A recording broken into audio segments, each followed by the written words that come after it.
the way out of undesirable conditions. Having seen and realized that evil is but a passing shadow thrown by the intercepting self across the transcendent form of the eternal good, and that the world is a mirror in which each sees a reflection of himself, we now ascend, by firm and easy steps, to that plane of perception whereon is seen and realized the vision of the law. With this realization comes the knowledge that everything is included in a ceaseless interaction of cause and effect, and that nothing can possibly be divorced from law. From the most trivial thought, word, or act of man, up to the groupings of celestial bodies, law reigns supreme. No arbitrary condition can, even for one moment, exist, for such a condition would be a denial and an annihilation of law. Every condition of life is, therefore, bound up in an orderly and harmonious sequence, and the secret and cause of every condition is contained within itself. The law, whatsoever a man sows that he shall also reap, is inscribed in flaming letters upon the portal of eternity, and none can deny it, none can cheat it, none can escape it. He who puts his hand in the fire must suffer the burning until such a time as it has worked itself out, and neither curses nor prayers can avail to alter it. And precisely the same law governs the realm of mind. Hatred, anger, jealousy, envy, lust, covetousness, all these are fires which burn, and whoever even so much as touches them must suffer the torments of burning. All these conditions of mind are rightly called evil, for they are the efforts of the soul to subvert, in its ignorance, the law, and they therefore lead to chaos and confusion within, and are sooner or later actualized in the outward circumstances as disease, failure, and misfortune, coupled with grief, pain, and despair. Whereas love, gentleness, goodwill, purity are cooling airs which breathe peace upon the soul that woes them, and being in harmony with the eternal law, they become actualized in the form of health, peaceful surroundings, and undeviating success and good fortune. A thorough understanding of this great law, which permeates the universe, leads to the acquirement of that state of mind known as obedience. To know that justice, harmony, and love are supreme in the universe is likewise to know that all adverse and painful conditions are the result of our own disobedience to that law. Such knowledge leads to strength and power, and it is upon such knowledge alone that a true life and an enduring success and happiness can be built. To be patient under all circumstances, and to accept all conditions as necessary factors in your training, is to rise superior to all painful conditions, and to overcome them with an overcoming which is sure, and which leaves no fear of their return, for by the power of obedience to law they are utterly slain. Such an obedient one is working in harmony with the law, has in fact identified himself with the law, and whatsoever he conquers forever. Whatsoever he builds can never be destroyed. The cause of all power, as of all weakness, is within. The secret of all happiness, as of all misery, is likewise within. There is no progress apart from unfoldment within, and no sure foothold of prosperity or peace except by the orderly advancement in knowledge. You say you are chained by circumstances. You cry out for better opportunities, for a wider scope, for improved physical conditions, and perhaps you inwardly curse the fate that binds you hand and foot. It is for you that I write. It is for you that I speak. Listen and let my words burn themselves into your heart, for that which I say to you is truth. You may bring about that improved condition in your outward life which you desire, if you will unswervingly resolve to improve your inner life. I know this pathway looks barren at its commencement. Truth always does. It is only error and delusion which are at first inviting and fascinating. But if you undertake to walk it, if you perseveringly discipline your mind, eradicating your weaknesses, and allowing your soul forces and spiritual powers to unfold themselves, you will be astonished at the magical changes which will be brought about in your outward life.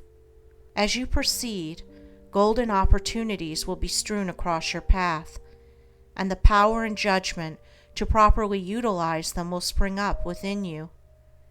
Genial friends will come unbidden to you. Sympathetic souls will be drawn to you as the needle is to the magnet, and books and all outward aids that you require will come to you unsought. Perhaps the chains of poverty hang heavily upon you, and you are friendless and alone, and you long with an intense longing that your load may be lightened, but the load continues, and you seem to be enveloped in an ever-increasing darkness. Perhaps you complain, you bewail your lot, your birth, your parents, your employer, or the unjust powers who have bestowed upon you so undeservedly affluence and ease. Cease your complaining and fretting. None of these things which you blame are the cause of your poverty. The cause is within yourself, and where the cause is, there is the remedy. The very fact that you are a complainer shows that you deserve your lot, shows that you lack the faith which is the ground of all effort and progress. There is no room for a complainer in a universe of law, and worry is soul suicide. By your very attitude of mind, you are strengthening the chains which bind you, and are drawing about you the darkness by which you are enveloped. Alter your outlook upon life, and your outward life will alter. Build yourself up in the faith and knowledge, and make yourself worthy of better surroundings and wider opportunities. Be sure, first of all, that you are making the best of what you have. Do not delude yourself into supposing that you can step into greater advantages whilst overlooking smaller ones, for if you could, the advantage would be impermanent, and you would quickly fall back again in order to learn the lesson which you had neglected. As the child at school must master one standard before passing on to the next, so before you can have that greater good which you so desire, must you faithfully employ that which you already possess. The parable of the talents is a beautiful story illustrative of this truth, for does it not plainly show that if we misuse, neglect, or degrade that which we possess, be it ever so mean and insignificant, even that little will be taken from us, for by our conduct we show that we are unworthy of it. Perhaps you are living in a small cottage and are surrounded by unhealthy and vicious influences. You desire a larger and more sanitary residence. Then you must fit yourself for such a residence by first of all making your cottage, as far as possible, a little paradise. Keep it spotlessly clean. Make it look as pretty and sweet as your limited means will allow. Cook your plain food with all care, and arrange your humble table as tastefully as you possibly can. If you cannot afford a carpet, let your rooms be carpeted with smiles and welcomes, fastened down with the nails of kind words, driven in with the hammer of patience. Such a carpet will not fade in the sun, and constant use will never wear it away. So by ennobling your present surroundings you will rise above them, and above the need of them, and at the right time you will pass on into a better house and surroundings, which have all along been waiting for you, and which you have fitted yourself to occupy. Perhaps you desire more time for thought and effort, and feel that your hours of labor are too hard and long. Then see to it that you are utilizing to the fullest possible extent what little spare time you have. It is useless to desire more time if you are already wasting what little you have, for you would only grow more indolent and indifferent. Even poverty and lack of time and leisure are not the only evils that you imagine they are. And if they hinder you in your progress, it is because you have clothed them in your own weaknesses, and the evil that you see them in is really in yourself. Endeavor to fully and completely realize that insofar as you shape and mold your mind, you are the maker of your destiny, and as, by the transmuting power of self-discipline, you realize this more and more, you will come to see that these so-called evils may be converted into blessings.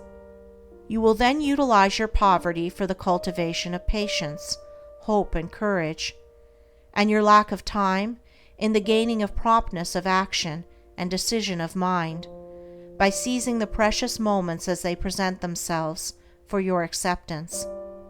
As in the rankest soil the most beautiful flowers are grown, so in the dark soil of poverty the choicest flowers of humanity have developed and bloomed.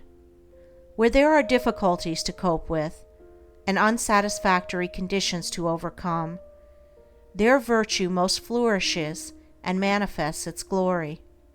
It may be that you are in the employ of a tyrannous master or mistress, and you feel that you are harshly treated. Look upon this also as necessary to your training.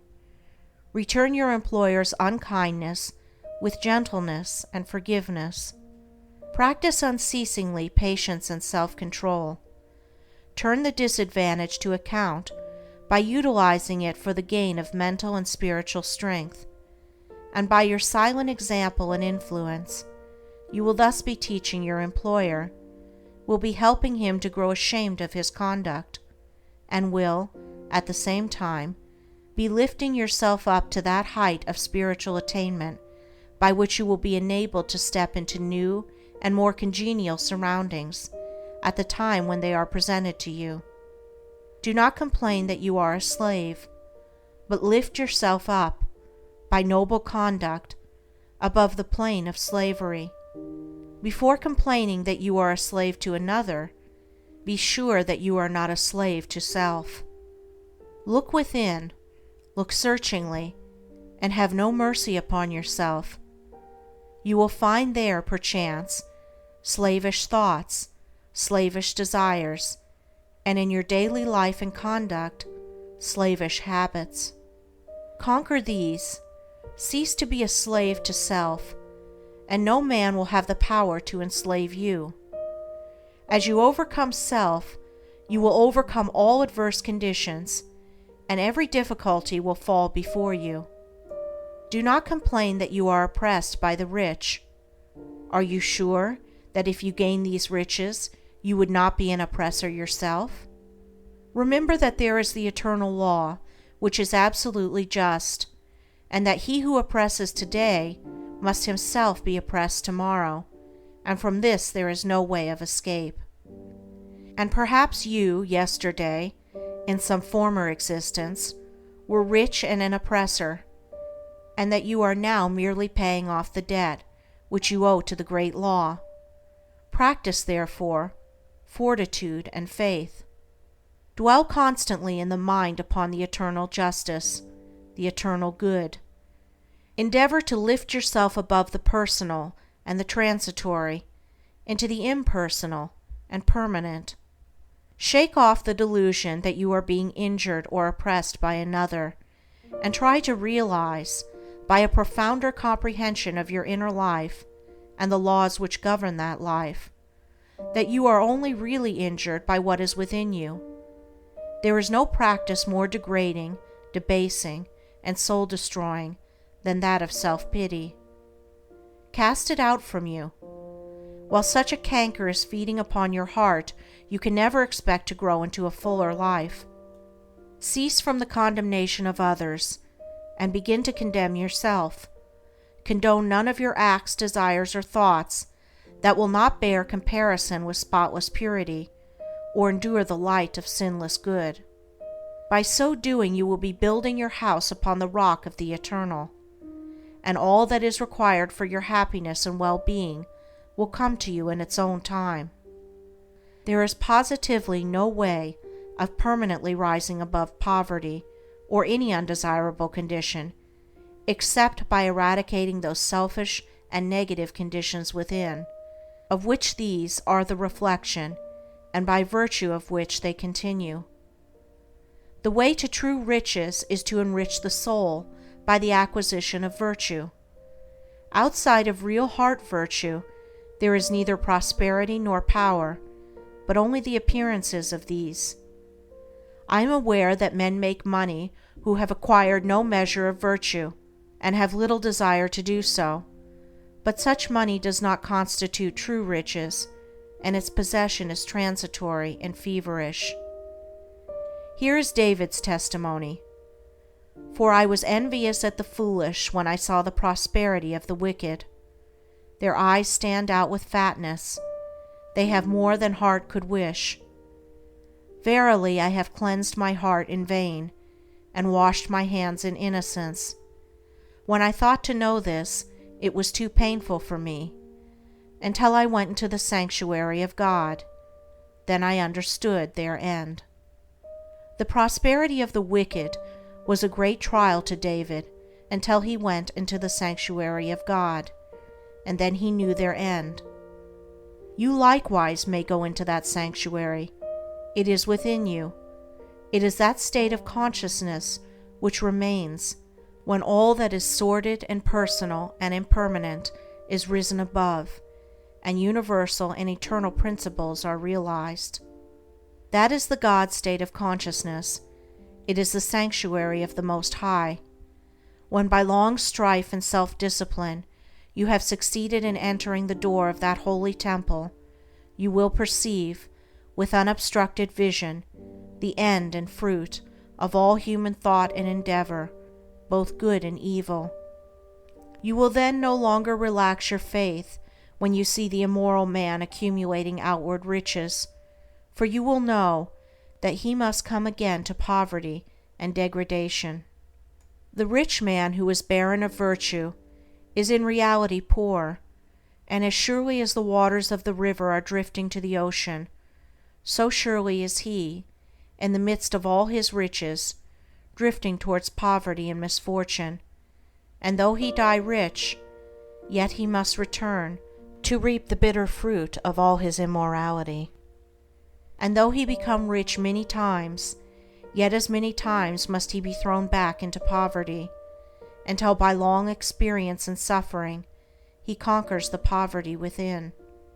But the man who is outwardly poor, yet rich in virtue, is truly rich, and in the midst of all his poverty he is surely traveling towards prosperity, and abounding joy and bliss await his coming.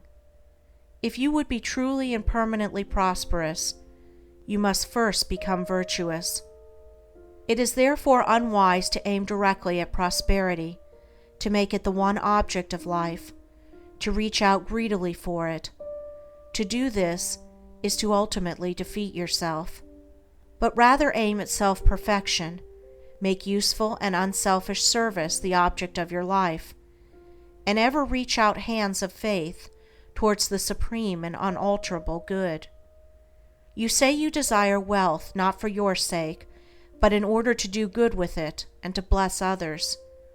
If this is your real motive in desiring wealth, then wealth will come to you, for you are strong and unselfish indeed if in the midst of riches you are willing to look upon yourself as a steward and not as owner. But examine well your motive, for in the majority of instances where money is desired for the admitted object of blessing others, the real underlying motive is a love of popularity and a desire to pose as a philanthropist or reformer. If you are not doing good with what little you have, the more money you got, the more selfish you would become, and all the good you appeared to do with your money, if you attempted to do any, would be so much insinuating self-laudation. If your real desire is to do good, there is no need to wait for money before you do it. You can do it now, this very moment, and just where you are. If you are really so unselfish as you believe yourself to be, you will show it by sacrificing yourself for others now. No matter how poor you are, there is room for self-sacrifice, for did not the widow put her all into the treasury?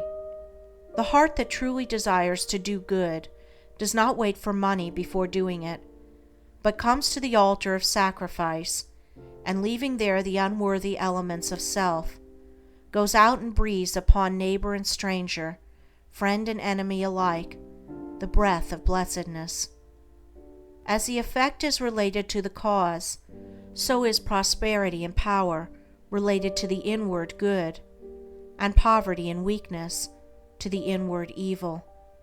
Money does not constitute true wealth, nor position, nor power, and to rely upon it alone is to stand upon a slippery place. Your true wealth is your stock of virtue, and your true power the uses to which you put it. Rectify your heart, and you will rectify your life.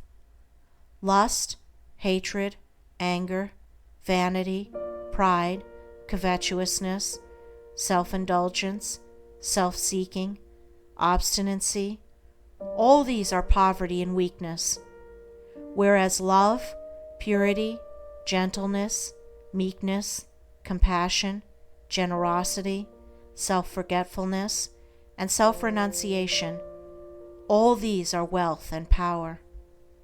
As the elements of poverty and weakness are overcome, an irresistible and all-conquering power is evolved from within, and he who succeeds in establishing himself in the highest virtue brings the whole world to his feet. But the rich, as well as the poor, have their undesirable conditions, and are frequently farther removed from happiness than the poor. And here we see how happiness depends, not upon outward aids or possessions, but upon the inward life. Perhaps you are an employer, and you have endless trouble with those whom you employ, and when you do get good and faithful servants, they quickly leave you. As a result, you are beginning to lose, or have completely lost, your faith in human nature. You try to remedy matters by giving better wages and by allowing certain liberties, yet matters remain unaltered. Let me advise you. The secret of all your trouble is not in your servants, it is in yourself. And if you look within, with a humble and sincere desire to discover and eradicate your error, you will, sooner or later, find the origin of all your unhappiness.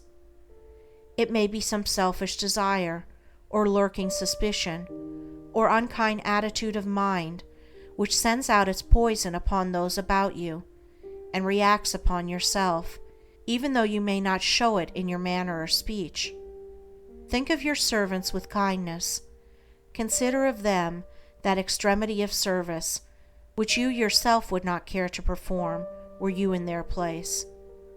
Rare and beautiful is that humility of soul by which a servant entirely forgets himself in his master's good, but far rarer and beautiful with a divine beauty is that nobility of soul by which a man, forgetting his own happiness, seeks the happiness of those who are under his authority and who depend upon him for their bodily sustenance. And such a man's happiness is increased tenfold, nor does he need to complain of those whom he employs. Said a well-known and extensive employer of labor who never needs to dismiss an employee, "I have always had the happiest relations with my work people. If you ask me how it is to be accounted for, I can only say that it has been my aim from the first to do to them as I would wish to be done by. Herein lies the secret by which all desirable conditions are secured, and all that are undesirable are overcome. Do you say that you are lonely and unloved, and have not a friend in the world? Then I pray you, for the sake of your own happiness, blame nobody but yourself. Be friendly towards others, and friends will soon flock round you. Make yourself pure and lovable, and you will be loved by all. Whatever conditions are rendering your life burdensome, you may pass out of and beyond them by developing and utilizing within you the transforming power of self-purification and self-conquest. Be it the poverty which galls, and remember that the poverty upon which I have been dilating is that poverty which is a source of misery, and not that voluntary poverty which is the glory of emancipated souls.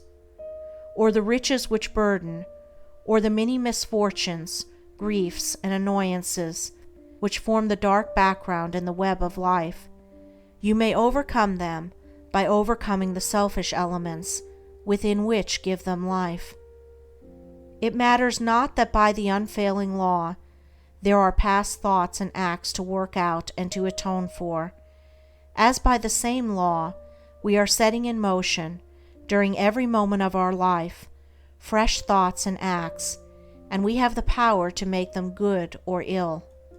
Nor does it follow that if a man, reaping what he has sown, must lose money or forfeit position, that he must also lose his fortitude or forfeit his uprightness, and it is in these that his wealth and power and happiness are to be found. He who clings to self is his own enemy and is surrounded by enemies. He who relinquishes self is his own savior and is surrounded by friends like a protecting belt. Before the divine radiance of a pure heart, all darkness vanishes and all clouds melt away, and he who has conquered self has conquered the universe. Come then out of your poverty, come out of your pain, come out of your troubles and sighings and complainings and heartaches and loneliness by coming out of yourself. Let the old tattered garment of your petty selfishness fall from you, and put on the new garment of universal love. You will then realize the inward heaven, and it will be reflected in all your outward life. He who sets his foot firmly upon the path of self-conquest, who walks, aided by the staff of faith, the highway of self-sacrifice, will assuredly achieve the highest prosperity, and will reap abounding and enduring joy and bliss. To them that seek the highest good, all things subserve the wisest ends. Naught comes as ill, and wisdom lends wings to all shapes of evil brood. The darkening sorrow veils a star that waits to shine with gladsome light. Hell waits on heaven, and after night comes golden glory from afar. Defeats are steps by which we climb with pure aim to nobler ends. Loss leads to gain, and joy attends true footsteps up the hills of time. Pain leads to paths of holy bliss, to thoughts and words and deeds divine, and clouds that gloom and rays that shine along life's upward highway kiss. Misfortune does not but cloud the way, whose end and summit in the sky of bright success, sun-kissed and high, awaits our seeking and our stay. The heavy pall of doubts and fears that clouds the valley of our hopes, the shades with which the spirit copes, the bitter harvesting of tears. The heartaches, miseries, and griefs, the bruisings born of broken ties, all these are steps by which we rise to living ways of sound beliefs. Love, pitying, watchful, runs to meet the pilgrim from the land of fate. All glory and all good await the coming of obedient feet.